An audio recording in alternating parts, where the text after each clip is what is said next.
Today on CityCast DC, everyone hates sitting in traffic, but what if you could skip the gridlock entirely and travel underground in a high-speed pod instead?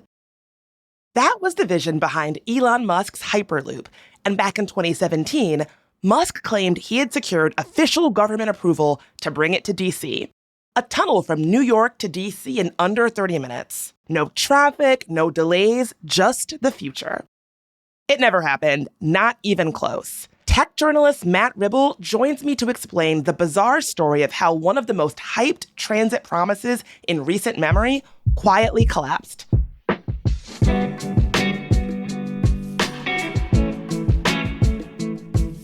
Today's Wednesday, March 25th. I'm Bridget Todd, and here's what DC is talking about.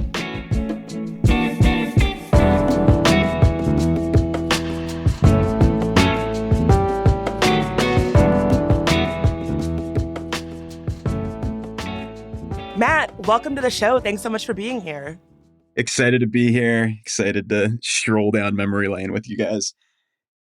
So I was just finishing up your fascinating deep dive in the Washingtonian about Elon Musk and his desire to bring a Las Vegas-style Hyperloop to the DMV. First, what is Elon Musk's fascination with this area?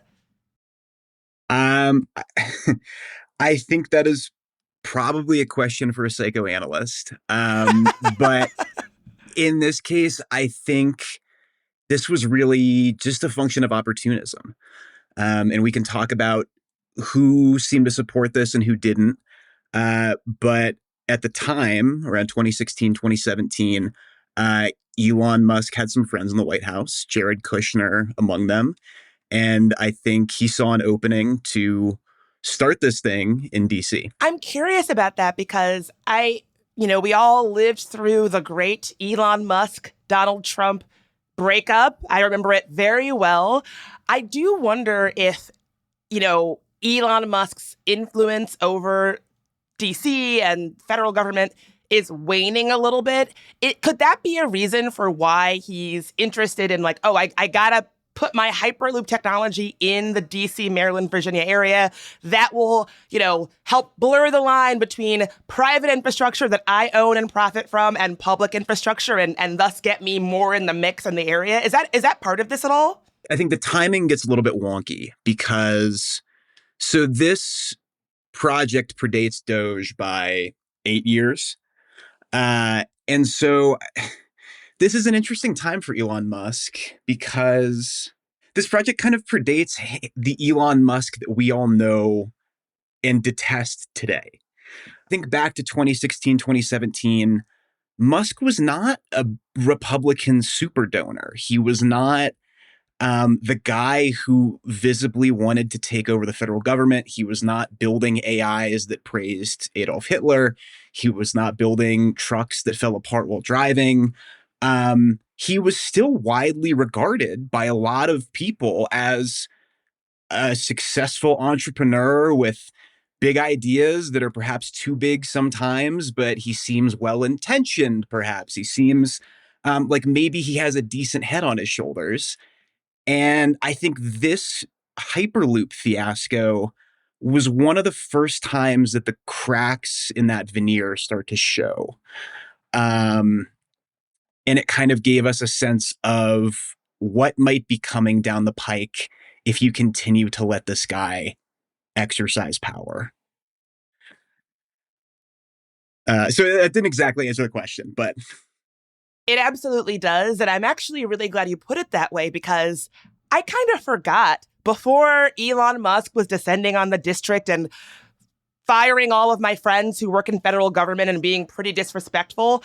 I kind of forgot that there was a time where Elon Musk enjoyed kind of a rosier, cuddlier public image, perhaps unearned, to be clear. Maybe I was just not paying enough attention, but you still had national tech luminaries like your Kara Swishers talking about, he's a brilliant guy, da-da-da-da. And it's just so interesting from where he was back then that you've described when all these plans about the Hyperloop came together and how skeptical we are of him now. If you could wave a magic wand and none of the Doge stuff, none of the Trump stuff had happened, do you think that folks in DC, Maryland, and Virginia might have a very different attitude about him saying, hey, I want to build these hyperloops that connect cities in your area? It's going to be great. Yeah, absolutely. I think I think the problem that becomes very clear during the Hyperloop saga is that Elon Musk was maybe a very talented manager for a time. He seemed to be able to surround himself with engineering talent and get the most out of them. And he was able to build some very successful companies, Tesla, SpaceX, as a result of that. The problem then becomes if Elon Musk is an idea guy, quote unquote, he then starts surrounding himself with other idea guys. And then you lose any ability to actually execute on any of these big ideas. And that is the story of Hyperloop. So let's get into what exactly this Hyperloop is and what the vision might be, however lofty, in DC. I know that you've covered tech and science for many years. And in the DC metro area, we've been hearing these rumblings, these whispers of a Hyperloop. For starters, what is a Hyperloop? What is this thing? We were told that the Hyperloop would be the future of transportation. When it was first proposed, it was compared to the airplane and the steam engine. They called it the fifth mode of transportation. And Hyperloop really begins in 2013. It's proposed by Elon Musk and a team of engineers at SpaceX. And it's essentially a vacuum sealed train. So you build a long tunnel, probably underground, between two cities. You pump all of the air out of it to remove friction and drag. And then you use some sort of engine technology to propel pods through that tunnel at about 700 miles per hour, which is about 3 times the speed of the fastest train that currently exists.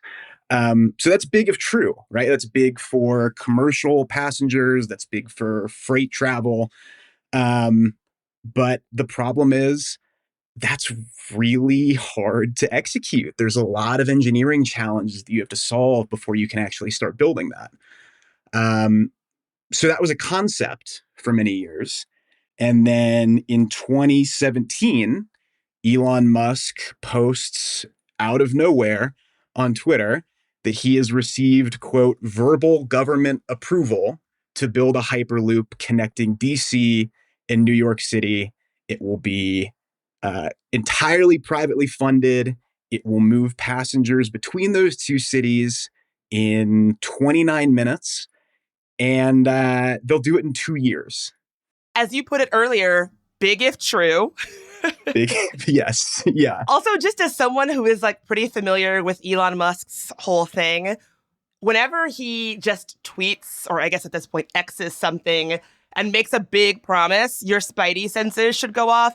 If you followed the Elon Musk Azalea Banks, I'm taking Tesla public scandal as closely as I did, then you know exactly what I'm talking about. So the fact that he just tweeted verbal agreements all in place to bring this thing to the DMV gives me major deep pause. Right. And so the question one is, what does verbal government approval mean? That's not a thing. Government agreements tend to happen in writing. And people had questions right after this announcement. The main one being, which government? Who gave you approval to do that? And so reporters started reaching out to various state government agencies, governor's offices, mayors. Not a single one who was involved or implicated in this route could tell you this is the first they'd heard about it. The U.S. Department of Transportation is referring comment to the White House. And so eventually you actually get this trail of breadcrumbs that leads back to none other than real estate heir and Trump's son-in-law, the idea guy in the White House, Jared Kushner, seems to be the driving force behind this project within the government. Of course, it was Jared Kushner.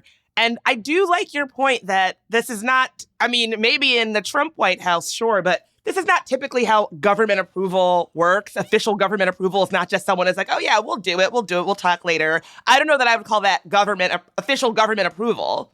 No, and I mean, the whole process, they seem to think that they could just steamroll through any existing regulations or norms around building an interstate transit corridor, especially using a technology that hasn't exist, doesn't exist, probably won't ever exist. And there are a lot of real concerns about, is it safe? Does it work? Is it going to cost 100 times more than you're projecting it's going to cost? Is the government going to end up on the hook for whatever's left over? Um, there is there's a law called NEPA, the National Environmental Policy Act. In NEPA, when people complain about how long it takes to build things, NEPA is often what they're complaining about. It can take years and years and years to clear this process, which is meant to not only assess the direct environmental impact of a project, but also, will this affect communities? Will it lead to new forms of segregation? Will it, will there be unexpected economic impacts? Will we destroy the farming industry in this area? Things like that. It's a study in unintended consequences, essentially. There's a reason we do it. Sometimes it takes a little too long. Kushner and his team wanted to get this done in a month. That is the minimum you're usually looking at is 3 years. Big ideas guy energy from that Yes. That assessment of how long it would take. Yeah. Why don't we just do it quicker? And why hasn't anybody ever thought of that? Let's just be legends and get it done. Mm-hmm. That's exactly right.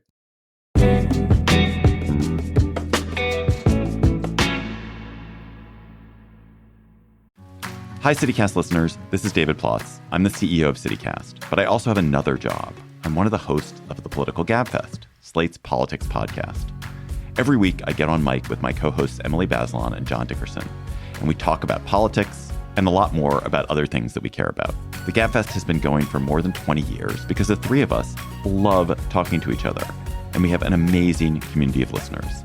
If you like the open-hearted, curious way CityCast approaches cities, I think you'll like the Political Gabfest too. Stream it on YouTube or wherever you get your podcast.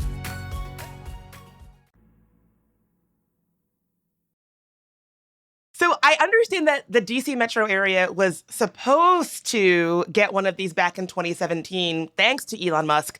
Obviously, that did not happen. Is the reason why part of what you were just explaining, the need to do studies to make sure there's not any adverse effects with new things that you're building? There are so many reasons why this doesn't exist today. For one, yes, there's the regulatory issue, right? You need approval from, especially working in this area, from DC, the state of Maryland, from the National Park Service, the Army Corps of Engineers, the U.S. Department of Transportation. You need dozens of approvals to build something like this, given all the jurisdictional issues. But the bigger issue is it's really hard to build tunnels. There's a reason why in urban areas, it costs at least $1 billion a mile to dig underground. There's a lot of stuff in the ground. There's utility lines. There's huge rocks. There's the foundations of buildings. And so there's a reason it's expensive and it's hard. And Musk's whole premise was, my company is going to cut the cost of tunneling by 99% without ever offering any way that they'd actually do that and mitigate all the things that make this difficult. So that's one reason, the tunneling. But the other reason is that, Hyperloop itself was always kind of a fantasy. And the testing that was going on in the background, there were a dozen odd firms that were all competing to try to build the first working Hyperloop prototype. Musk's design was a flop. Nobody could make it work. So they tried, new ways of propelling these pods, but they couldn't ever reach more than about 200 miles per hour. in a way that they could safely stop and start. So there's all kinds of reasons this never happened. I remember hearing about what the Hyperloop was intended to be and then actually experiencing the one in Las Vegas when I was on a trip out there visiting our play cousins over at CityCast. You took the Vegas I loop? did. I cannot express to listeners how much this is not a cool thing. The way that they are like, it is such a over promise, under deliver. Have you been in it? Do you know what I'm talking about? Like it. Yes. I guess it's when you first get in, it's kind of cool because it's like lights and stuff, and then you're like, oh, I'm just riding in a Tesla, which I've done before. Like it's not like it. Like I cannot express to people how much it has under delivered what the big promise was. Again, the whole thing is big if true. You really did nail it. So yeah, let me walk through how the goalposts moved over time here, because what DC missed out on, quote unquote, is what Vegas ended up with. So all right, originally the plan is incredible futuristic train, DC to Baltimore, then up to New York. It's going to be quick. It's going to be fast. It's going to be cheap. It's going to be everything you've ever dreamed of. In 2018, after it becomes clear that this technology is not working, Elon posts a rendered 3D video on X, the Everything app. And it's essentially, the new vision is 16-person buses moving through a tunnel at, let's say, 150 miles per hour. Decent, right? That's better than driving. It's not a Hyperloop. It's just a bus with a guided or with a dedicated lane, right? We have those above ground and they work really well. So that's the new vision. And then a couple months later, he invites the whole tech press on the West Coast to come see this demo. And they're excited. They're really excited to see what he's cooked up. They have a test tunnel. Apparently they've got the vehicles. They show up. It's just a Tesla sedan in a poorly paved tunnel that runs a few hundred feet. And so they bring the reporters through there. They sometimes approach speeds of 40 miles per hour. And the whole 40 time, miles an hour. the ricocheting is so bad in this tunnel that one of the reporters allegedly pukes and gets motion sick. So this is the new vision, right? It's Teslas moving through a terrible tunnel at speeds slower than they'd be moving above ground most of the time. And eventually in 2019, 2 years after this idea for DC first gets proposed, the draft environmental assessment gets released. It took way longer than a month, as anybody would anticipate. And the environmental assessment comes out, and there are a lot of surprises in here. So for one, they've completely abandoned the idea of the Hyperloop. They're calling it the Loop now. And yeah, it'll just be Teslas moving through tunnels between DC and Baltimore. Because of the new design, it can only move 1,000 people per direction per day, which is less than one 8-car metro car. And the bigger issue that a lot of the transit and safety experts noticed is there's basically no evacuation routes along this 35-mile tunnel. They're spaced out, they're ventilation shafts every 2 miles. And so, you're packing a tunnel several stories underground with lithium-ion batteries that are known to explode. You need a good fire safety protocol. If that happens, you need to walk several miles in a burning tunnel and then find your way up a ladder that could be anywhere from 3 stories to 10 stories tall. So a lot of problems with the new design. And that was kind of the end of it, honestly. the Boring Company, which was Elon Musk's company that was moving this vision forward, just kind of stopped responding to emails after that. They were in touch a little bit in 2020, and 2021 comes around. They've gone radio silent. They've scrubbed this project completely from their website. They've never spoken of it again. Um, it came down to this was always kind of a joke. I mean, I'm sure listeners can tell and are not surprised that that is definitely how I feel about it.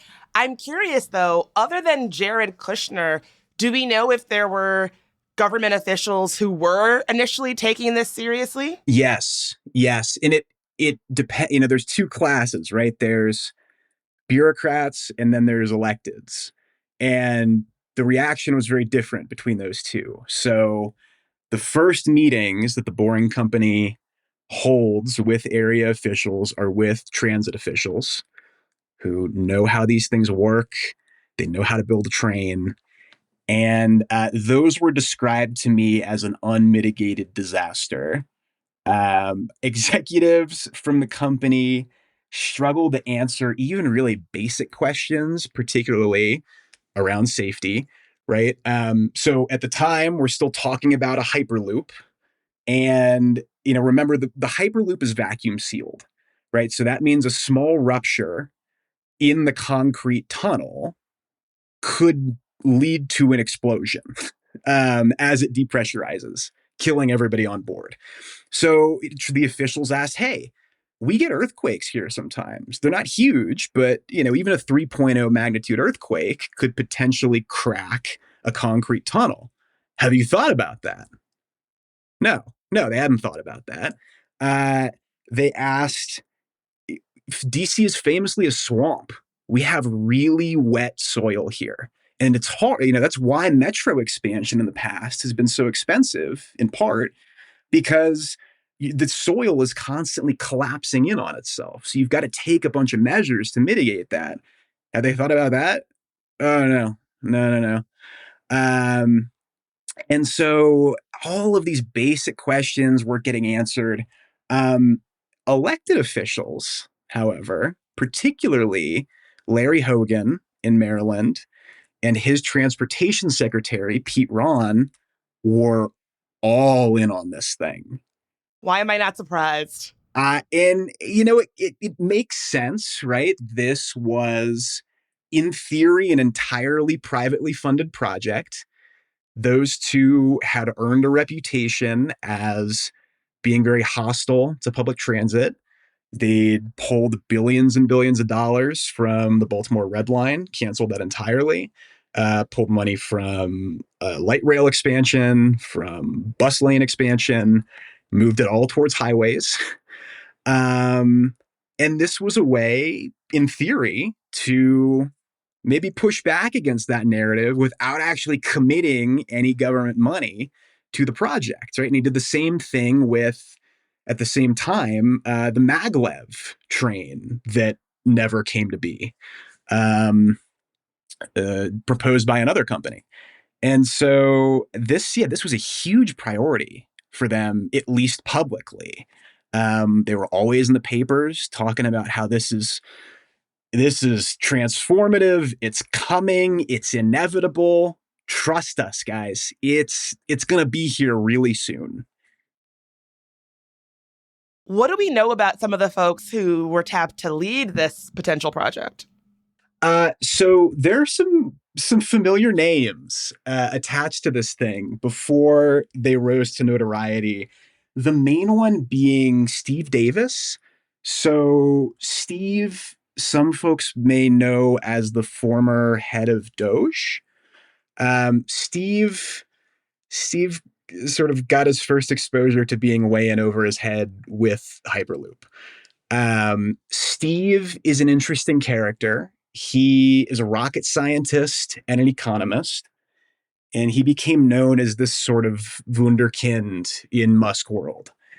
He was hired at SpaceX in the mid 2000s, and he was charged mostly with bringing down the cost of rocket parts. He he was pretty good at it. He was sometimes too good at it.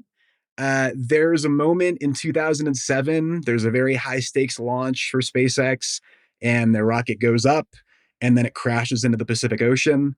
And it is rumored that it was Steve removing too many parts from the rocket to cut costs that caused it to fail midair. But, he did earn a lot of kudos at SpaceX for other things. And over time, he becomes this top lieutenant, Elon Musk. He's the fixer who will throw himself at anything, regardless of how outside of his expertise it is. He's the hatchet man at Twitter after the acquisition, responsible for laying off 80% of the workforce. Good experience for what's to come, right? And then eventually he's charged with leading this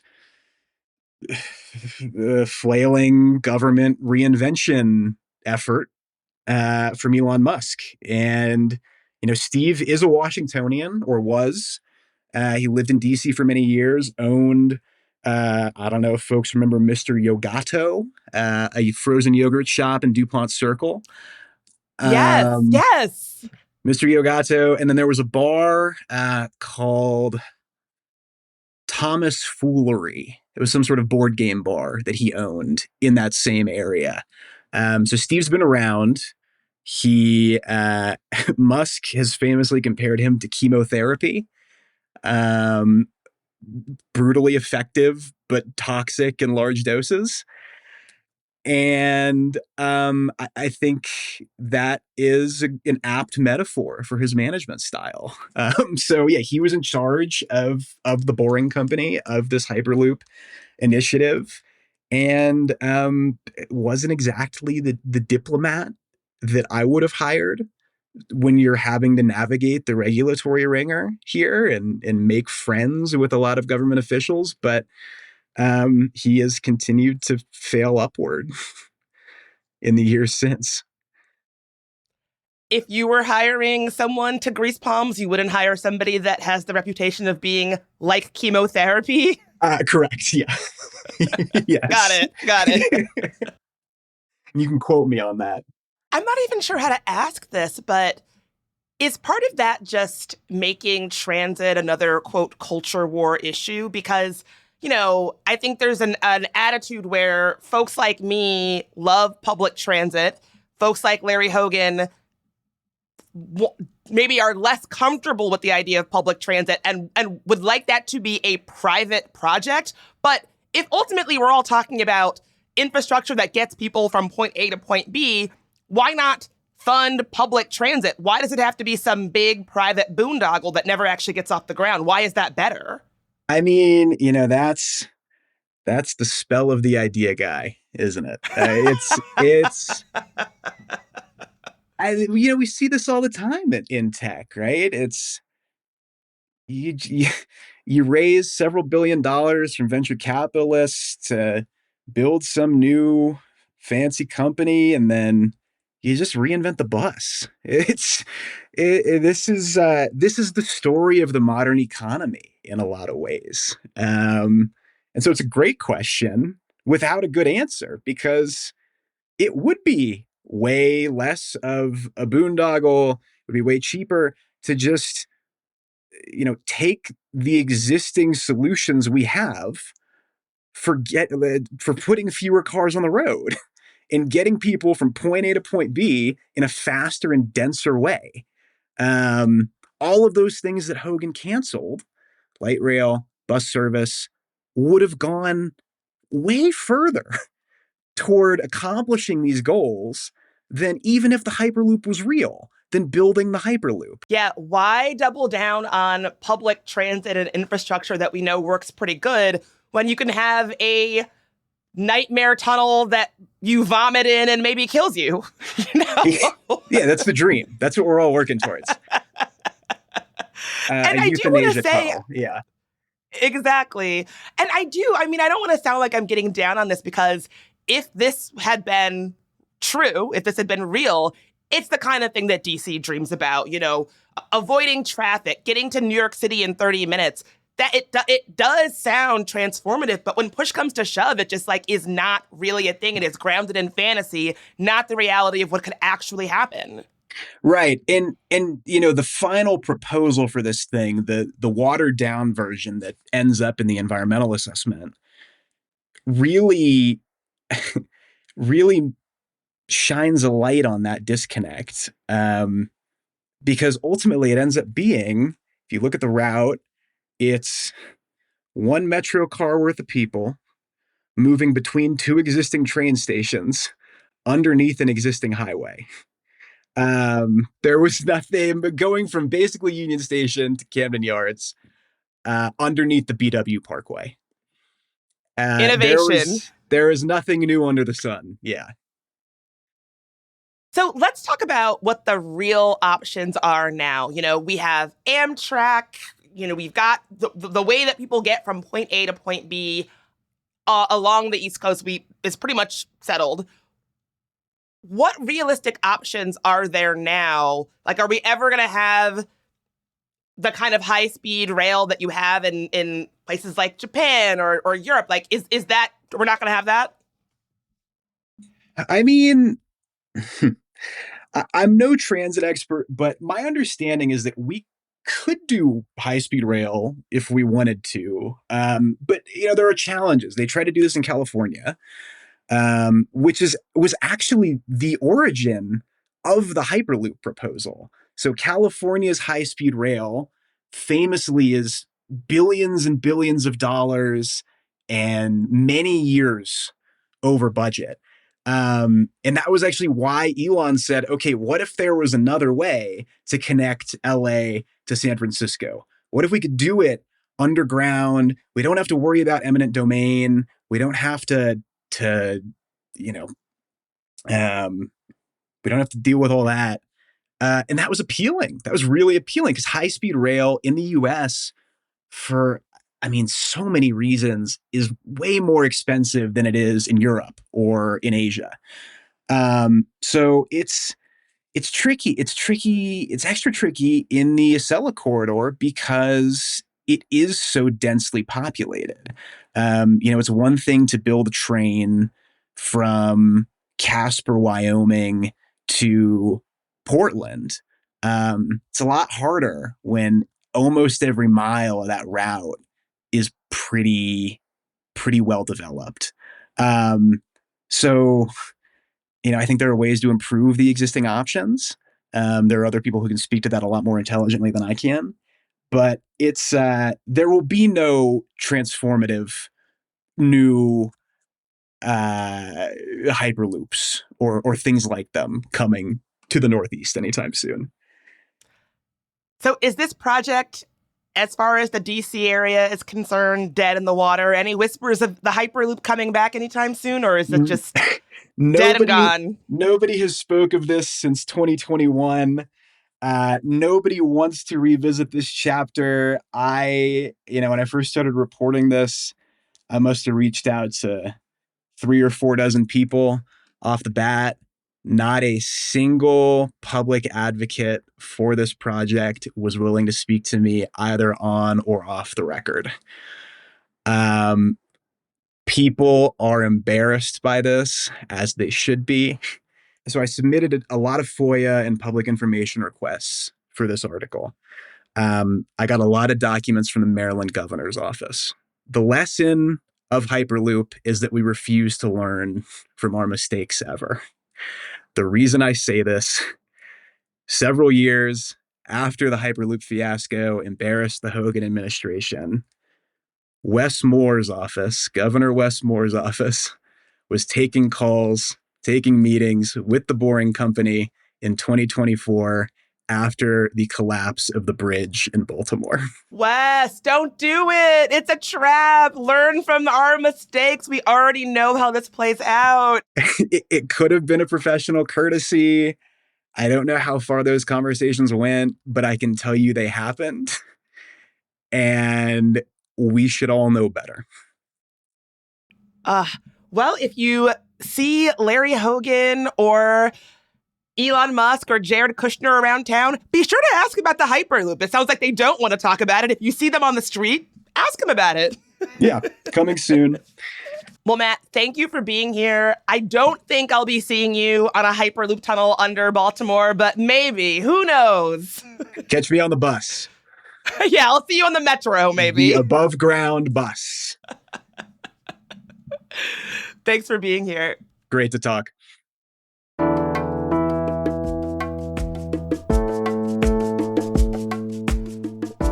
That is all for today here on CityCast DC. If you enjoyed the show, why not tell a friend, rate the show, leave us a review, and subscribe to our morning newsletter. And don't forget to become a CityCast DC member. You can do that at membership.citycast.fm. And we'll be back tomorrow morning with even more news from around the city. Talk to you soon.